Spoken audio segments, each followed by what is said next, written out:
오늘 우리 함께 보실 하나님의 말씀 나와 너 우리를 살리는 복음 27번째 시간 수로보니게 여인의 믿음이라는 제목으로 함께 살펴볼 텐데요. 마가복음 7장 24절부터 30절 말씀 우리 한 절씩 교독해서 읽겠습니다. 예수께서 일어나사 거기를 떠나 두로 지방으로 가서 한 집에 들어가 아무도 모르게 하시려 하나 숨길 수 없더라. 이에 더러운 귀신 들린 어린 딸을 둔 한 여자가 예수의 소문을 듣고 곧 와서 그 발 아래에 엎드리니 그 여자는 헬라인이요 수로보니게 족속이라 자기 딸에게서 귀신 쫓아내 주시기를 간구하거늘 예수께서 이르시되 자녀로 먼저 배불리 먹게 할지니 자녀의 떡을 취하여 개들에게 던짐이 마땅치 아니하니라. 여자가 대답하여 이르되 주여 올소이다마는 상 아래 개들도 아이들이 먹던 부스러기를 먹나이다. 예수께서 이르시되 이 말을 하였으니 돌아가라 귀신이 내 딸에게서 나갔느니라 하시매 같이 있습니다.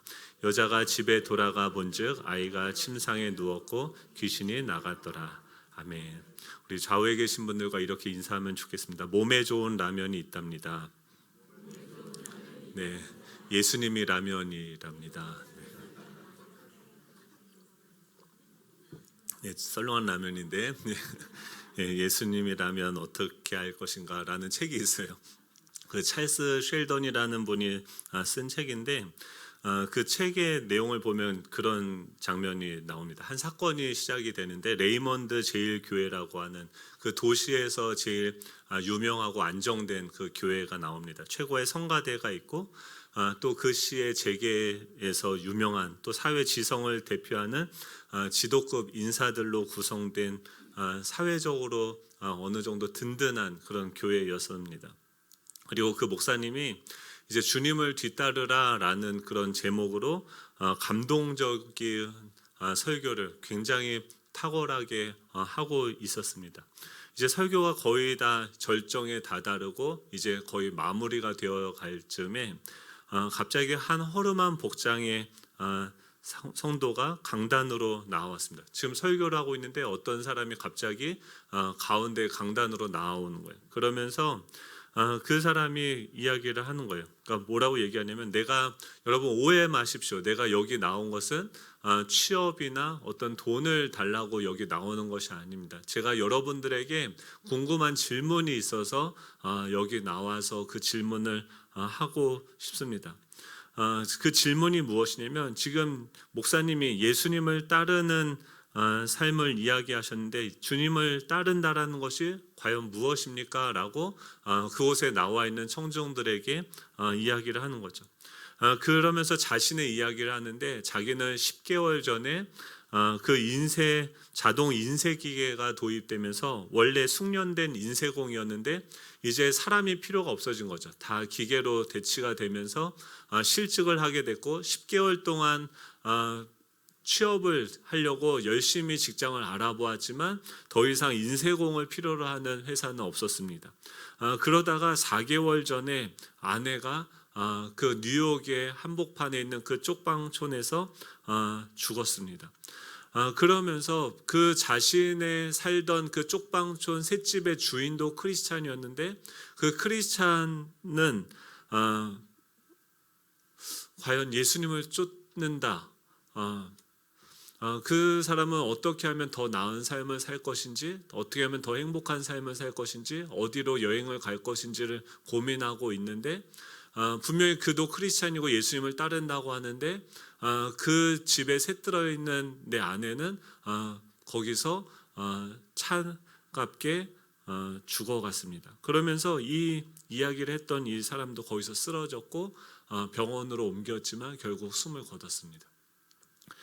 교회가 난리가 난 거죠. 그러니까 갑자기 예배를 드리는데 한 사람이 나와서 질문을 하는 거죠. 예수님을 따른다는 것이 무엇입니까? 라는 질문이요. 그 목사님이 굉장히 큰 충격을 받았어요. 그리고 나서 그 다음 주부터 이 교회에서 설교를 하는데 그 목사님이 제안을 한 게 뭐냐면 우리가 한 주간 계속해서 이 하나님께서 우리 교회에 주시는 질문인 것 같은데 우리가 1년 동안 한번 예수님이라고 하면은 어떻게 하실까라는 그 질문. 아까 몸에 좋은 라면이 뭐냐면 예수님이 라면이죠. 예수님이라고라면 어떻게 하실까라는 질문을 가지고 우리가 한번 1년 동안 살아보자라고 하면서 그 목사님부터 또 그 안에 신문사 사장님부터 다양한 사람들이 예수님이라고 하면 어떻게 하실까, 무엇을 원하실까를 1년 동안 살아보기로 하고 그 삶의 행적들을 기록한 것이 바로 이 소설의 내용이었습니다. 우리는 이 질문이요, 그때 뭐 예수님을 따르는 것이 무엇인가, 예수님이라고 하면 예수님이라면 무엇을 원하실까, 이런 질문들을 소설에서 보는데 지금 우리는 어떻습니까? 우리한테 한번 이것을 질문해 본다면 예전에는 성탄절이 되면요, 밖에서 캐롤송이 울리고 길거리를 다니면서 크리스마스 선물을 무엇을 받을지 무엇을 줄지 아이들도 부풀어서 산타 할아버지가 올 거야 막 하면서 했는데, 지금은 그나마 그런 모습들도 없어요. 이제 아이들은 산타가 없다는 걸 너무나도 잘 알고 있고, 어떻게 하면 뭐 선물 정도는 뭐 생각을 하는 것 같지만 우리 애들조차도 그런 뭐 저희 때처럼 그렇게 설레이는 그런 모습들은 보이지 않았죠. 저희 때만 하더라도 크리스마스가 되면은 매년 하던 그 선극이 있어요. 빈방 있습니까? 라고 하는 그 연극인데, 그 내용을 보면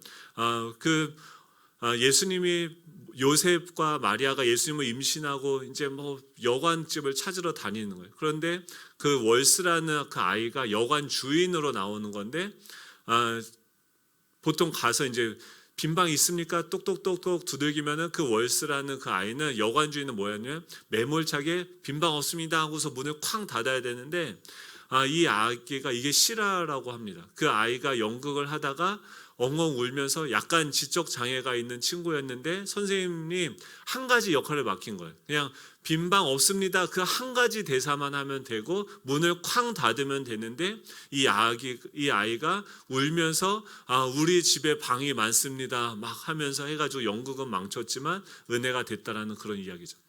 그런 이야기의 스토리를 우리가 계속 들으면서 매년 연극을 하면서 왔는데, 요즘은요, 이 성탄절 분위기보다 지금 할로윈이 이 성탄절을 대체했고, 예수님이 오셨다라는 것에 대한 어떤 기쁜 소식, 설레임보다는 그냥 어떻게 지금 이 코로나를 지나가고 어떻게 하면은 이 쉬는 그 빨간 날에 여행을 가고 더 내 삶을 즐거움으로 채울 수 있을까를 고민하는 시대가 됐죠. 만약에 그때 우리 어렸을 때 물어봤던 그 질문, 빈방이 있습니까? 여러분들 마음속에는 빈방이 있으십니까? 예수님이 이곳에 계시다고 한다면 예수님은 과연 무엇을 하고 계실까요? 오늘 본문을 보면 예수님이요, 떠나세요. 24절에 보면 예수께서 일어나사 거기를 떠나 두로 지방으로 가셨다라고 이야기합니다. 거기가 어디였냐면 지난주에 게네사렛이라는 그런 동네였었고, 그곳에서 사람들을 만나고 치료하고 이런 사역들을 했는데, 바리새인과 서기관들이 와서 예수님을 공격하고 비난하고 그 정결법 논쟁이 일어나기 시작합니다. 예수님에 대한 부정적인 인식이 대두되어지자 예수님은 그 자리를 떠나서 어디로 가시냐면 두로 지방으로 가셨다라고 이야기해요. 지금 그 게네사렛이라는 지역 자체가 팔레스타인 지역, 그 이스라엘 백성들이 사는 지역에서 중심은 어디입니까? 예루살렘 그 남쪽이에요. 근데 갈릴리는 가장 북쪽 변방 지역입니다. 국경과 접경하고 있는 그런 지역인데, 두로 지역은 그 국경을 넘어서 아예 이방인들이 살고 있는 그 땅으로, 아예 그 땅을 벗어나서 이방인의 땅으로 가셨다라고 하는 거예요. 예수님은 왜 그들을 벗어나서 떠나서 이방인의 땅으로 가셨을까요? 거기서 누구를 만나려고 어떤 사역을 하시려고 했을까요? 그것이 아니죠. 24절에 보면 그곳에 가셔서 한 집에 들어가 아무도 모르게 하사 숨길 수 없었더라라고 이야기합니다. 지금 예수님이 의도했던 것은 두로라는 지역에 가셔서 숨는 거였어요. 그곳에 그 이스라엘 백성들이 있는 그 땅을 떠나서 이방인들이 살고 있는 지역에 가서 숨으려고 하는 거죠.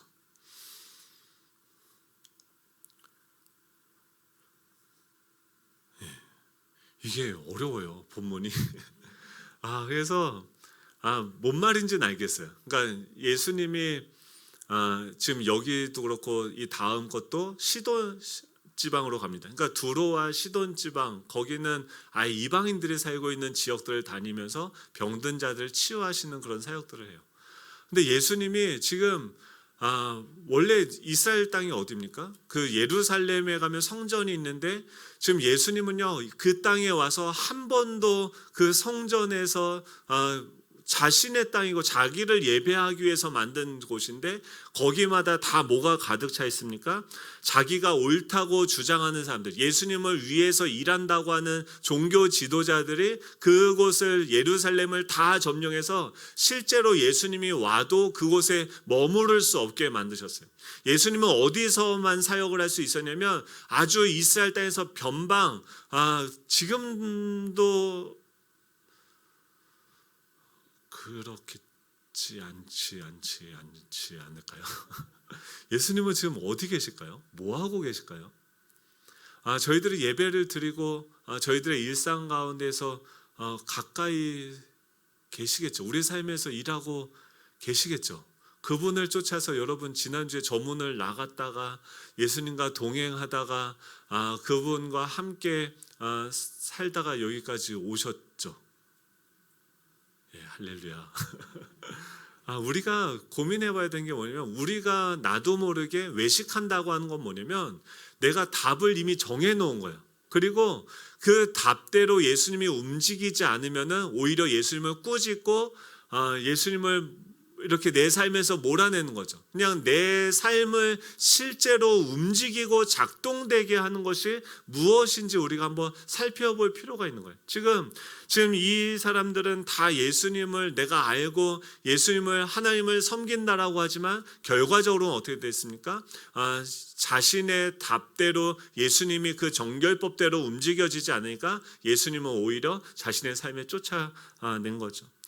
예수님은요 그곳을 떠나서 그냥 숨기 위해서 그들을 떠나시기 위해서 두로라는 지역으로 갑니다. 그리고 거기서 일어났던 한 사건을 오늘 본문에서는 이야기하고 있습니다. 이 마가복음에 보면은 그 두로 지역에 가서 예수님이 치유했던 사람들이 굉장히 많은데 그 중에서도 한 여인을 만났던 그 사건을 집중해서 우리에게 보여주고 있어요. 그 여인을 지금 뭐라고 설명을 하고 있냐면 두로 지방에 사는 수로보니게 여인 족속이다. 그 여자는 헬라인이요. 26절에 보면 헬라인이요 수로보니게 족속이다라고 이야기합니다. 이 수로보니게라고 하는 것은 수로는 시리아를 이렇게 한 음역으로 한 게 수로고요. 보니게는 베니게 페니키아 지역을 이야기합니다. 이 베니게는요 단일 민족이 아니라 고대 그리스도의 이 폴리스 즉 연맹체예요. 그러니까 베니게라고 하는 것은 이 달팽이 조개에서 나온 붉은 염료. 달팽이 여러분 드셔보셨어요? 거기 보면은 안 먹어보셨죠? 거기 안에 보라색 비슷한 그런 염료가 조금 나오는데 달팽이에서 염료가 얼마나 나오고 있어요. 근데 그 염료를 추출을 해서 그 붉고 자주색의 그 색깔을 염료로 만들어서 옷감을 만들고 그것을 생산하는 그런 상인들이 바로 이 베니게 사람들의 그 원조인 거죠. 그 사람들은요 주전 7세기경에 이미 바닷길로 아프리카를 일주할 정도로 바다에서 바다의 그 패권을 가지고 있던 사람들이었고 그렇기 때문에 무역에 굉장히 능수능란한 그런 사람들이었어요. 그러니까 바다를 끼고서 전 세계로 다니면서 고급 염료로 만든 그 비단 그 옷을 옷감을 팔면서 즉 지금으로 하면은 어떤 명품 가방이나 명품 옷이나 이런 것들을 파는 무역인들이겠죠. 두로 지역 자체가 굉장히 그 무역이 활발한 많은 물건들이 오고 가는 부자 동네가 바로 이 두로 지역이었어요. 근데 그곳에서 지금 이 베니게 사람은 아프리카를 중심으로 있는 민족들이 있고 또 시리아 지역을 중심으로 활약하던 무역 상인들이 있는데 지금 수로보니게 여인이라고 하는 것은 시리아를 중심으로 무역 상업을 했던 그 여인이다라고 하는 겁니다. 피닉스가 불사조라는 뜻이잖아요. 근데 그 피닉스의 원어가 뭐냐면은 이 페니키아에서 유래한 말일 정도로 막강한 힘을 자랑하는 그런 도시가 바로 이 베니기였습니다. 이거를 왜 이렇게 길게 설명을 하고 있는지. 근데 지금 그 여인이 지금 어디까지 왔냐면 갈릴리 그 북쪽에 있는 두로 지역까지 와서 무역업을 하면서 살고 있는 거예요. 그러니까 사람이 생각이 깨어 있는 사람인 거예요. 깨어 있고 또 어디든지 돈을 벌 수 있는 곳이 어디라고 하면은 그 바다를 왔다 갔다 하면서 지금 굉장히 똑똑하고 지혜롭고 물건을 팔 수 있는 굉장히 부유한 그런 여인이 지금 예수님에게 나온 거예요. 그러면서 이 마가는 뭘 대조하고 있냐면 지금 아까 그 예수님이 오셨을 때 예수님을 대적했던 그 유대인들, 예수님을 자신의 삶에서 자기가 생각하기엔 답이 이건데 예수님이 그 답대로 행동하지 않고 내가 원하는 대로 움직이지 않으니까 예수님을 쫓아냈던 그 유대인 사람들, 원래 예수님이 자기 백성이라고 생각하는 그 사람들과 지금 그 사람들이 오히려 더러운 사람, 지금 왜 밖에서 손을 씻고 들어와야 됩니까? 지금 유대인들은 밖에 다니다가 자기도 모르게 그 이방인들, 즉 개라고 생각하는 그 이방인들이 부정한 사람이기 때문에 그들이 만졌던 물건을 내가 만지면 나도 부정해질까 봐 집에 들어와서는 손을 씻고 음식을 먹으라고 했는데 지금 예수님은 그걸 씻지 않고 드셨기 때문에 뭐라고 했던 거죠. 근데 그들이 생각했던 그 부정한 사람들 중에 이 수로보니게 여인을 이 유대인들과 대조해서 우리에게 보여주고 있는 거예요. 그 여인에게 문제가 생깁니다. 그것은 무엇이냐면 바로 어린 딸이 더러운 귀신에 들리게 되어진 거죠. 그리고 그녀는 예수님께 나오게 됩니다. 근데 이게 되게 이상한 거예요. 우리는 그냥 보지만, 왜냐하면 베니게인들의 종교는 바알신입니다. 바알을 심하게 섬겼고 인신 제사를 드렸습니다. 그러니까 노예는 물론 딸이나 아들까지도 제물로 바치던, 그러니까 우리나라도 뭐 심청전, 그게 어떤 내용입니까? 그 아버지의 눈을 뜨기 위해서 딸을, 그게 심청전이 맞나요? 그렇죠. 왜 갑자기 낯설죠? 그렇죠. 이게 그렇죠. 치매는 아니겠죠? 네. 그 우리나라도, 그러니까 예전에는 이런 것들이 굉장히 일반적이었던 거예요. 그러니까 부모를 위해서 딸을 이렇게 팔 수 있는, 지금도 뭐 중국이나 어떤 곳에 가면 가족들을 위해서 자녀들을 팔아서 생존을 하는 그런 일들이 비일비재했던 그 시대에 지금 베니게인들은 특별하게도 자녀들을 바쳐서 인신제사를 드리는 그런 사람들이었단 말이에요. 그런데 그 사람들 중에서 그런 바알신을 섬기고 있는 이 여인이 갈릴리 예수의 소문을 듣게 되어진 거예요. 지금 유대인들은 뭐 모세오경도 알고 선지서도 알고 뭐 성경에 대해서 전문가라고 하는데 지금 그것에 비해서 이 수로보니게 여인은 하나님의 나라고 뭐 유대교고 율법이고 이런 거 하나도 모르고 지금 뭐 하나 들은 거예요? 이 갈릴리 지역에 예수라는 선지자가 있는데 그를 만나면은 모든 사람들이 다 낫는다더라 라는 이야기를 들었어요. 그런데 이 정결법 때문에 그 갈릴리 지역으로 이방인들은 들어갈 수조차 없는 그런 시절이었습니다. 그런데 그 선지자에게만 가면 모든 병을 고칠 수 있다라는 소문을 듣고 있던 터에 지금 그 예수님이 어디요? 자기가 살고 있는 동네로 왔다는 그 소문을 듣게 되어진 거죠. 그러면서 25절에 보면은 예수님이 자기에게 오셨다는 소문을 듣고 더러운 귀신 들린 어린 딸을 둔 한 여자가 예수의 소문을 듣고 곧 와서 그 발 아래 엎드렸다라고 이야기를 하고 있습니다. 이 여인은 그 소문을 듣자마자 많은 하나님에 대한 정보를 아는 것도 아니고 그냥 풍문을 듣고 그 풍문에 의해서 그걸 듣자마자 곧 즉시 바로 예수님에게 와서 그 발 아래 엎드리는 거죠. 그리고 예수님한테 간구합니다. 자기 딸에게서 귀신을 쫓아내 주시기를 예수님한테 구해요. 여러분, 그러면은 우리가 잘 알고 있는 그 예수님은 어떻게 하시겠어요? 당연히 그것에 대해서 예스 하고서 그 딸에게 귀신을 내어 쫓아 주시겠죠. 그런데 오늘 본문을 보면 예수님이 안 된다, 노라고 대답을 하세요. 그러니까 기도하는데 안 돼, 이유가 뭐냐면 27절에 보면 예수께서 이르시되 자녀로 먼저 배불리 먹게 할지니 자녀의 떡을 취하여 개들에게 던짐이 마땅치 아니하니라라고 이야기해요.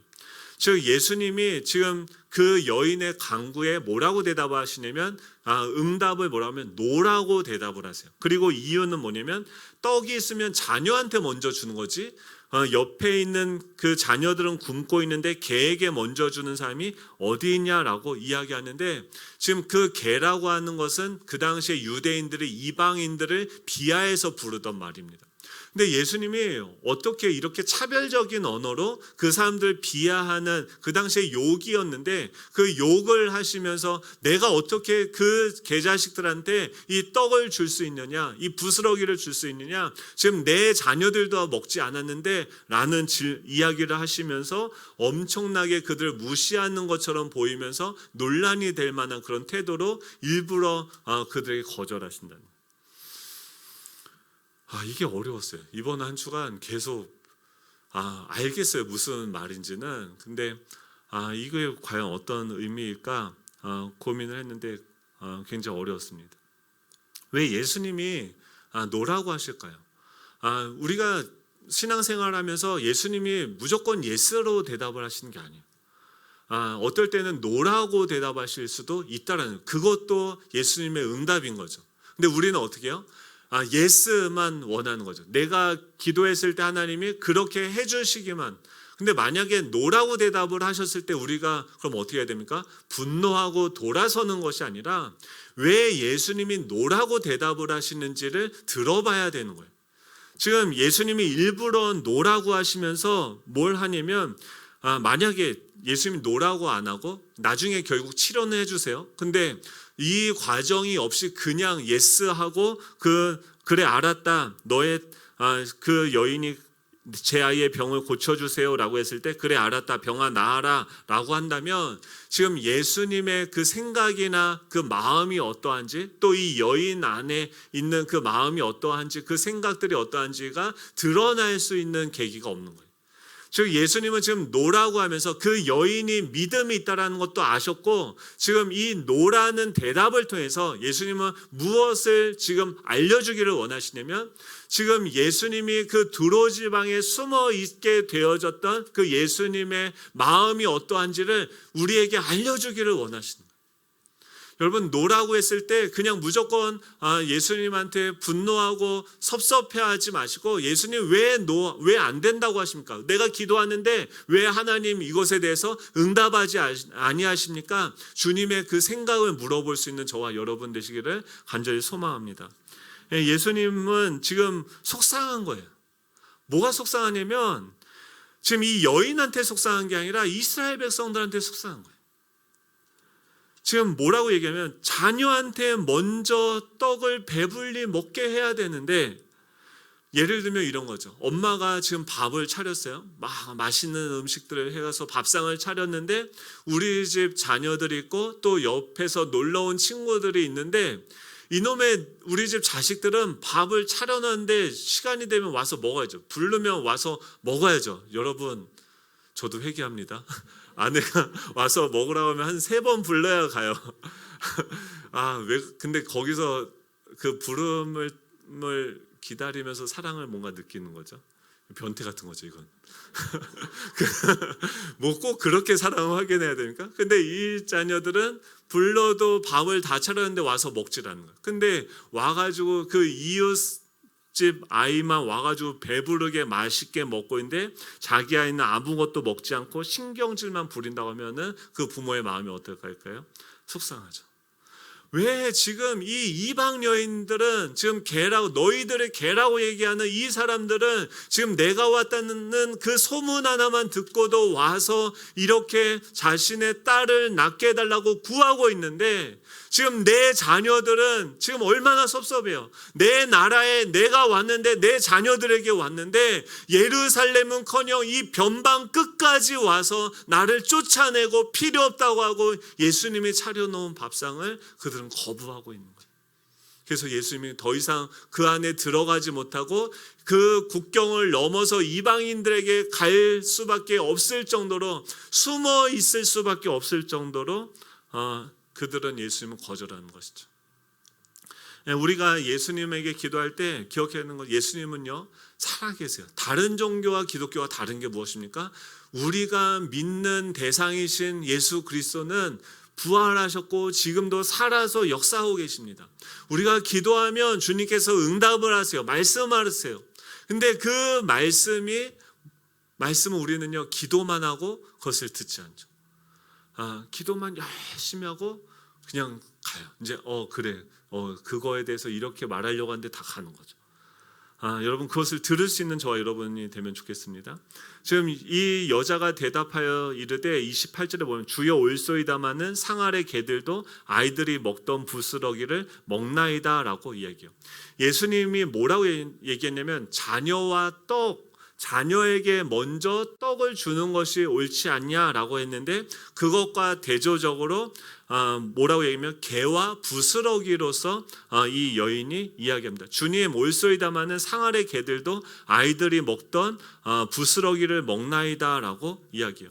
지금 예수님의 계획은 무엇이었습니까? 원래 그 유대인들에게 가서 그들을 아브라함을 선택해서 지금까지 그들한테 하나님이 어떤 분이신지를 몇천 년 동안 계속해서 알려주셨어요.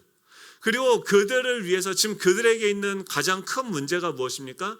하나님과 원수되어서 하나님께 나올 수 없는 상황인 거죠. 그들에게 지금 예수님은 뭘 주세요? 아까 목마른 자들아 다 내게로 오라 이곳에 생명샘이 흐른다. 이게 뭐야? 요한복음 4장에 보면 그 사마리아 여인이 지금 남편이 4명이나 있었는데도 계속해서 그 관계에서 실패하게 되어지고 목이 말라서 그 우물물을 찾으러 가고 그 여인에게 예수님이 가서 뭐라고 해요? 너가 지금 내가 누구인지 알았다고 하면 나한테 물을 떠달라고 했을 텐데 라고 하면서 나를 믿는 자에게는 내가 영원토록 솟아나는 샘물이 될 것이다 라고 이야기를 하는 거죠. 즉 지금 예수님은 자녀들한테 뭘 주고 싶으냐면 떡을 주고 싶은 거예요. 지금 오병이어의 기적을 경험한 제자들이 바다로 배를 타고 가면서 풍랑이 일어나고 사람들이 자신들을 인기 있게 이들을 보게 되어지니까 뭐라고 거기 기록이 한 줄 뭐라고 들어가 있습니까? 그들이 떡을 떼던 것을 알지 못하더라라고 얘기해요.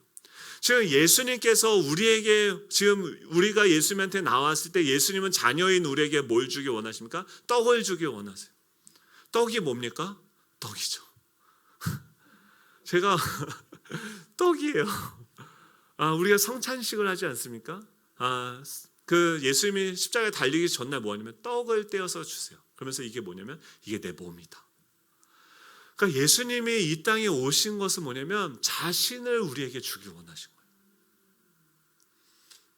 제가 어제 설교를 이제 막 준비하는데 우리 아들 중에 한 명이 셋 중에 한 명인데 누군지는 밝히지 않겠습니다. 한 명이 왔어요. 와가지고 막 엉엉 울어요. 그래서 울면서 왜 아빠 고민이 있어요? 아빠랑 이야기를 좀 해야겠어요. 갑자기 토요일날 밤에 저한테 찾아와가지고 얘기를 하는 거예요. 그러면서 왜 이제 진정을 해요? 이러면서 막 울면서 막 얘기를 하는 거예요. 그래서 진정을 해서 자초지종을 들어보니까 뭐냐면 얘가 좀 이상했어요 요즘에. 그러니까 자기가 무섭다는 거예요. 뭐가 무서우냐 그랬더니 아빠가 날 정신병원에 보낼까 봐 무섭다는 거예요. 그게 뭔 말이냐 그랬더니 6개월 전에 친구들하고 우리가 없을 때 몰래 그 곤지암이라는 영화를 봤대요. 여러분 보셨습니까? 근데 거기서 정신병원이 나오는데 막 귀신들이 나오고 막 엄청난 게 나오는 거예요. 그래서 와 그거를 보니까 막 정신병원은 굉장히 무섭고 막 귀신이 나오고 날 잡아가는 데라고 얘는 생각을 하는데 이 오은영 박사가 나오는 금쪽 상담소 얘기를 들어보니까 거기서 애들이 막 잘못된 행동을 가면 지금 누가 와서 상담을 해주세요? 정신과 의사가 와서 상담을 해주고 있잖아요. 그러니까 자기도 근데 보니까 금쪽 상담소에 나오는 그 아이들과 같은 행동을 갑자기 소리를 지르고 뭐 자기도 하지 말아야 되는 건 아는데 그런 행동을 하다 보니까 그럼 자기도 그 오은영 박사와 같은 정신과 의사한테 상담을 받게 하면 자기는 정신병원에 가야 되고 정신병원은 자기가 생각하기에 뭐냐면 곤지암 병원인 거예요. 그러니까 지금 내가 이런 행동을 하면은 엄마 아빠가 나를 정신과 의사한테 보낼 거라고 생각하는데 거기는 귀신들이 막 이런 곳이고 나는 거기 가면 죽을 것 같은 거예요. 그러니까 얘가 어떤 행동을 했냐면 얼마 전부터 몇 달 전부터 갑자기 이렇게 아침에 일어나서 뭐 이렇게 화장실 가다가 갑자기 서가지고 예수님의 이름으로 기도합니다. 아멘. 그러는 거예요. 그래서 제가 얘가 어느 곳에서든지 하나님의 임재를 경험하면서 이제 신앙이 깊어지나 보다 코람데오 하나님 앞에서 사나 보다 이런 식으로 생각을 했는데 그게 밥 먹다가도 갑자기 막 먹다가 갑자기 예수님의 이름으로 기도합니다. 아멘. 이러는 거예요. 그래서 그리고 막 친구들하고 이렇게 놀다가 게임을 하다가도 갑자기 예수님의 이름으로 기도합니다. 왜 이러나 했었는데 얘는 이제 그런 생각이 든 거죠. 자기가 생각하기에 잘못된 그런 행동을 하게 되어지면은 자기는 정신과 의사한테 상담을 받아야 되고 그러면 엄마 아빠는 나를 곤지암 병원으로 데려가서 거기서 그 귀신들이 있는 곳에 나를 버릴 것이다. 이런 생각을 하니까 너무 무서워가지고 자기가 잘못하면 자기는 곤지암 병원, 그러니까 나는 무섭다, 거기로 너를 보낼 거야 라는 그 생각이 계속 떠오를 때마다 예수님한테 하면 회개 기도를 했다는 거예요. 잘못했습니다, 살려주십시오, 예수님의 이름으로 기도합니다, 아멘. 여러분 웃을 게 아니라 목사들이 이 정도라고 하면 여러분들 집 자녀들은 어떻게 했습니까? 그래서 걔한테 이제 걔가 잘못 믿고 있는 것을 다시 정정을 했어요. 정신과 병원은 너가 생각하는 그 곤지암 병원과 같이 이상한 곳이 아니라 너 속이 아프면은 내과를 가고 또 뼈가 아프면 정형외과를 가듯이 마음이 아프고 정신이 아플 때 가는 병원이 정신과 병원이고, 너 부산행 영화 우리 같이 봤잖아. 근데 그 기차를 탈 때 거기 좀비들이 막 이러고 나왔는데 너 기차 타니까 그 영화에서 나온 것처럼 막 좀비들이 이렇게 나오더냐? 그랬더니 아니요. 그러니까 정신과 병원에 가도 우리가 그런 데라면 널 보내지도 않을 거지만 그곳에 가도 거기는 일반 병원과 똑같은 그냥 일상적인 거. 오은영 박사가 너를 막 그렇게 이상하게 만들 것 같은 괴물처럼 보이더냐 그랬더니 아니래요. 그런데 지금 얘가 계속 두려워하고 있는 것은 뭐냐면은 그런 부정적인 생각들이 계속 끊임없이 자기 안에 들었을 때 그것을 붙잡고선 거기서 하나님한테 기도하고 있는데, 지금 제가 그래서 물어봤어요. 너 예수님을 믿는데요. 그러니까 예수님이 뭘 믿니? 그랬더니 예수님을 믿는데. 그래서 예수님 뭘 믿냐? 예수님이 십자가에 돌아가신 거 믿지? 왜 십자가에 돌아가셨습니까? 우리를 위해서 돌아가셨대요. 그런데 우리를 위해서 십자가에 왜 돌아가셨을까? 그거는 잘 모르겠대요. 그래서 그걸 잘 설명했어요. 복음에 대해서 잘 설명을 해줬어요. 예수님이 십자가에 달려 돌아간, 우리가 다, 너도 그렇게 미친 짓을 하지만 너가 보기 아빠도 가끔 미친 짓을 하지 않냐? 우리가 다 죄인이다. 근데 나도 그런 죄인이고 연약함이 있어서 근데 그럴 때마다 아빠가 너처럼 예수님의 이름으로 기도합니다, 아멘 막 그러면서 곤지암을 두려워하고 하지 않지 않냐? 왜? 예수님이 나의 죄를 대신해서 십자가에 대신 심판을 받고 대신 형벌을 받고 용서를 받았기 때문에 아빠는 그 예수님을 믿고 그 예수님이 지금 나와 함께하고 계시다는 것을 믿는다. 지금 너를 귀신이 있는데 귀신들이 너를 공격한다 하더라도, 이번 주 우리가 큐티했잖아. 근데 예수님은 어떤 분이야? 예수님이 부리는 천사 한 명만 하더라도 힘센 천사가 요한계시록에 나오는데 그 천사가 얼마나 컸어? 생각을 해봐. 말씀을 봐봐. 그 속에 보면 예수님이 부리는 천사 하나가 발 하나는 바다 한가운데, 발 하나는 땅에 두고 그 천사가 말을 하는데 우레소리와 같이 온 천지가 진동하는 그 정도의 크기로 지금 이야기하는데, 너가 영화에서 봤던 그 쪼물하기 귀신들이 그 천사 하나를 이길 수 있을 것 같아? 없을 것 같아? 없을 것 같아요. 근데 그 천사들을 예수님이 그 2억 명이라도 그 당시에 전 세계 인구가 2, 3억 정도 됐는데 그 하늘에 2억이 넘는 숫자의 그 천사들을 부리고 있는 분이 그 예수님인데, 그 예수님이 지금 우리의 주인이 되고 너의 아버지가 되고 너와 함께하고 계시고 널 지키고 있는데, 그게 사실인데 지금 너는 그 사단이 주는 그 거짓말에 속아서 그렇게 두려워하는 거야. 그 얘기하니까 얘가 듣더니 몰랐대요. 이제 뭘 믿어야 돼? 진짜를 믿어야 돼? 거짓말을 믿어야 돼? 진짜를 믿어야 돼요. 지금 마음은 어때요? 괜찮아요.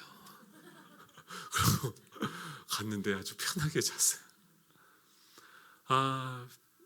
지금 예수님이 오셔서 우리한테 주고 싶은 게 뭐예요? 자신의 우리가 성찬식을 하면서 기념하는 게 뭡니까? 예수님은 오병이어의 기적을 베푸시면서 뭐라고 하냐면 내가 하늘로부터 온 생명의 떡이다 라고 이야기하십니다. 즉 예수님은 그 자녀들에게 자신을 주고 싶은 거예요. 지금 우리한테 있는 문제가 무엇입니까? 지금 크리스마스 때 코로나 때문에 여행을 못 가서 콧바람을 못 쐬서 우리가 그렇게 답답하고 인생이 우울해진 것입니까? 우리가 먹고 살 것이 없어서 그렇게 미래에 대해서 염려하고 두려워하는 것입니까? 그게 아니죠. 그것은 뭐냐면 부스러기 은혜들이죠. 지금 이 자녀들에게 떡을 주고 나서 부스러기들은 뭐냐면 지금 이 생명샘물이 영원히 솟아나는 생명샘물이 솟아나서 그것이 어떻게 돼요? 점점 그 샘물이 많아져서 요한복음 7장에 가면 그 생수의 강이 되어서 너의 배에서 생수의 강이 흘러나온다 라고 이야기하는데, 예수님을 믿게 되어지면 예수님이 내 안에 들어오셔서 그분이 영원한 샘물이 되어지고 그 예수님이 나와 함께 살아계신 것이 생수의 강처럼 흘러가게 되어져서 어떻게 됩니까? 그 강물이 흘러가면 그 주변에 있는 나무들과 새들과 이 내 주변에 있는 사람들이 더불어 복을 받게 되어지는 것이 뭐예요? 이게 부스러기 은혜죠. 하나님과의 관계가 회복이 되어지면 그 하나님이 이제 나의 왕이 되어지고 만물의 주인이신 그 하나님이 나의 아버지가 되어주셔서 우리를 지키고 보호하시고 인도하시고 공급하시는을 우리는 경험하게 되어지는 거죠.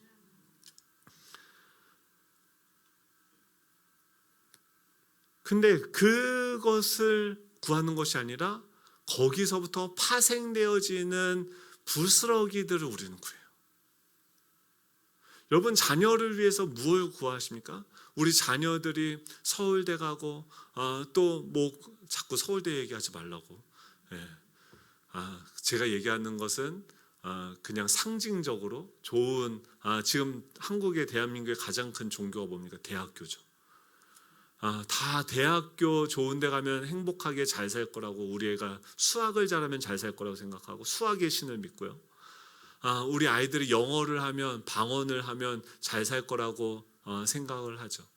그러면서 이 아이들을 위해서 뭘 구하냐면 부스러기 은혜들만 구해요. 수학을 잘하고 영어를 잘하고 세상에서 어떤 강력한 리더십을 가지고 살아갈 수 있는 자가 되게 해주십시오라고 구하면서 정작 무엇을 놓치고 있습니까? 그 모든 세상을 다스리고 계시는 그 예수 그리스도 안에 펼쳐져 있는 하나님의 나라는 구하지 못하고 보지 못하는 거예요. 눈에 보이는 것을 추구하면서 눈에 보이지 않게 여기 펼쳐져 있는 그 나라를 보지 못하게 되는 거죠. 제가 신대원을 다닐 때 그 학교를 이제 다녔는데 성경을 너무 모른다라고 생각했습니다. 목사가 되려면 이 성경을 다 연구를 충분히 해야 되고 알아야 전문가가 돼야 되는구나 라고 생각을 하고서 이제 결혼하자마자 아내한테 양해를 구하고 학교를 그만뒀어요. 신대원을. 그리고 성경 공부를 하는 그런 시간들이 있었습니다. 근데 그때 우리가 이제 결혼하고 나면 뭐 합니까? 신혼집 집들이를 하죠. 근데 그때 저는 뭐 하고 있으면 무지개, 아내가 사회복지사 하면서 벌어다 주는 정말 쥐꼬리만한 것 같아요. 그 정도의 돈을 벌어주는 돈으로 살고 있었는데 친구들이 이제 집들이를 할 사람들이 중국의 저희 모교회 그 엘림교회 청년들하고 또 하나는 제가 농구팀 했을 때 우리 웰킨 그 형님들 한국에서 그때 다 잘 나갔어요. 막 외국계 회사 다니고 뭐 무슨 펀드 매니저가 되고 뭐 중앙일보에 들어가고 막 잘 나가는데 그 형들을 데리고 이제 집에 초대를 해야 되는데 돈이 없는 거예요. 그래서 뭐 했냐면 독산동에 가서 그 돼지뼈 아십니까? 35,000원 사니까 이따만큼 주더라고요. 그거를 바켓에다 넣고서 신혼집 그 집들이를 하는데 감자탕을 배워가지고 그거 한 바켓으로 몇 팀을 먹였어요. 근데 마음이 어떠냐면 좋진 않더라고요. 예전에는 진짜 뭐 같이 놀고 제가 제일 잘 나갔거든요. 근데 지금 신학한다고 와가지고 그 봉천동 그 꼭대기까지 와가지고 정장 매기는 게 형들이 뭐냐면 내가 살다 감자탕으로 집들이 하는 녀석은 처음 봤다. 근데 그러고 나서 이제 아침에 일어나서 이제 학교로 가서 공부해야 되니까 총신대 가는데 총신대도 어떻게 갔냐면 버스를 타면 이렇게 돌아서 숭실대로 이렇게 돌아서 갔는데 버스비 아끼려고 1,000원만 아끼려고 산을 이렇게 중간에 걸어서 넘어갔어요. 구질구질하죠. 그리고 거의 학교 이제 도서관을 딱 올라가서 이제 공부하려는데 그날따라 또 뭐냐면 학교 축제를 하는 거예요. 막 짜증이 팍 나는 거예요. 그러니까 도서관에서 공부 좀 하려고 했더니 밖에서 막 찬양하고 막 난리가 났어요. 근데 오늘 공부할 날도 아닌가 보다. 그냥 집으로 가야겠다고 해서 내려오는데 이게 그 신학교 축제를 가보셨습니까? 일반 학교 축제는 막 왜 연예인들도 부르고 막 난리가 나요. 돈을 막 엄청 들여서 막 화려하게 막 하는데 신학교 축제는요. 뭐 그 무대도 진짜 허접하게 만들었어요. 거기서 기타 치고 찬양하고 막 근데 그거 좋다고 막 뛰는데 진짜 꼴 보기 싫더라고요. 진짜 찌질하다 막 이러면서 막 그러고 근데 그것도 막 시끄럽고 막 다 싫은 거예요. 그래서 이제 교문을 딱 나와가지고 근데 더 슬픈 건 뭔지 아십니까? 그렇게 거기서 막 목청껏 막 찬양하고 막 뛰고 난리가 났는데 신기하게 그 학교 앞에 도로 20m 도로인데 그거 하나 6교 넘어가니까 그 소리가 안 들려요. 자동차 소리가 더 커요. 진짜 하나님 제가 뭐라고 하면 하나님 왕이라며. 근데 뭐 저렇게 뭐 하나님을 하나님 백성이라고 찬양한다고 모여서 하는데 자동차 소리보다 작네요. 막 이러면서 그냥 섭섭해가지고 산 위로 이렇게 올라갔어요. 근데 중간 정도 올라갔는데 갑자기 거기서 요한계시록에 보면 사도 요한이 한테 그 환상이 임하면서 그 하나님의 나라가 보여지죠. 그리고 거기에서 보좌에 앉으신 어린 양이 있고 거룩하다 하늘에 있는 그 24장로들이 머리에 관을 내어주고 또 생물들이 하나님을 찬양하고 그 천사들이 그 하나님의 이름은 거룩하십니다. 영광과 존귀가 세세 무궁토록 받기에 합당하십니다. 막 그 하늘의 찬양이요 거기 가득 찬양. 근데 그게 산 중턱에 올라가니까 저 그때 처음 알았어요. 소리가 하늘로 올라가는 거더라고요. 그러니까 그 학교에서 사람들이 막 거룩하다 만군의 여호와여 그 이름이 세세 무궁토록 영원합니다 찬양하는 게 산 중턱에 올라오니까 온 하늘에 가득한 거예요. 그 하나님을 찬양하는 소리가. 그러면서 뭐가 펼쳐지면 예수님 안에 들어가 보니까 뭐가 보이냐면 하나님의 나라가 눈에 보이는 세상을 추구하면서 갈 때는 보이지 않던 그 나라가 지금 이곳에 펼쳐져 있는 것을 보게 됐어요. 내가 세상으로는 무명한 자 같고 가난한 자 같고 정말 보잘것없는 자 같은데 예수님을 믿음으로 말미암아 하나님의 자녀가 되었고 이 모든 제가 거기서 배가 불러가지고요 그냥 그 산 올라가다가 손을 들고 하나님을 같이 찬양했어요. 여러분, 지금 예수님이 오셔서 자녀들에게 뭘 주고 싶으냐면, 지금 그 눈으로 보이는 이 땅에 정말 썩어 없어지는 것들을 구하는 그들에게 그 부스러기 은혜가 아니라, 내가 이 영원한 하나님의 나라를 너희들에게 다 주기 위해서 이 땅 가운데 왔다. 내가 너희들이 그 나라에 들어가게 하기 위해서 내 생명을 너희들에게 주기 위해서, 내 피를 너희들에게 흘리기 위해서 이 땅에 왔는데, 그들은 예수님에게 나오는 것이 아니라 예수님 아닌 이 세상 사람들이 추구하는 부스러기 은혜들만 구하고 있는 거예요. 사랑하는 성도 여러분, 지금 예수님은 뭘 원하세요? 우리한테 나를, 내 자녀들에게 떡을 주기 원한다. 나를 너희들에게 주기 원한다. 내 안에 펼쳐져 있는 그 하나님의 나라를 너희들에게 보여주기 원한다 말씀하고 계세요. 그러므로 염려하여 이르기를 무엇을 먹을까, 무엇을 마실까, 무엇을 입을까 하지 말라. 이는 다 이방인들이 구하는 것이다. 먹을까, 무엇을 입을까, 어떻게 살까 염려하지 말라는 거예요. 그거 구하지 말라는 거예요. 왜요? 하나님께서 이것들은요, 이방인들이 구하는 거예요. 너희 하늘 아버지께서 이 모든 것이 너희들에게 있어야 하는 것을 아시느니라 라고 얘기해요. 하나님이 너희들에게 필요한 것이 뭔지 다 알고 있어. 이방인들이 구하는 그거 부스러기 은혜 구하지 마. 나를 구해. 주님이 뭐라고 얘기하면, 그런즉 너희는 먼저 그의 나라와 그의 의를 구하라. 그리하면 이 모든 것을 너희에게 더하시리라 라고 주님께서 말씀하십니다. 사랑하는 성도 여러분, 예수님 안에 모든 것이 다 있는 거예요. 그 나라가 그곳에 펼쳐져 있습니다. 예수님이 이 땅에 오실 때는 초라한 육신의 몸을 입고 오셨지만, 요한계시록을 통해서 보니까 어떤 분이십니까? 모든 하늘과 만물과 바다와 땅과 그 하늘을 다스리고 그분의 말씀 한마디에 그 모든 것들이 순종하게 되어지는 왕으로서 그곳에 계십니다. 그분이 우리의 아버지가 되어주시고 우리와 함께하고 계십니다. 제가 우리 아들한테 떡을 줬어요. 그 예수님이, 너가 우리가 맨날 요한계시록을 통해서 보시는 그 하나님이 지금 너와 함께하고 있어. 이름 말할 뻔했어요. 아들아, 두려워하지 마. 보이지 않지만 그 예수님이 너와 함께하고 있어. 그 예수님을 믿어야 그 예수님이 너를 위해서 자신의 생명까지 내어줬는데, 하나님 너 망하게 내버릴 것 같아? 그럴 수 없어. 그럼 불가능해.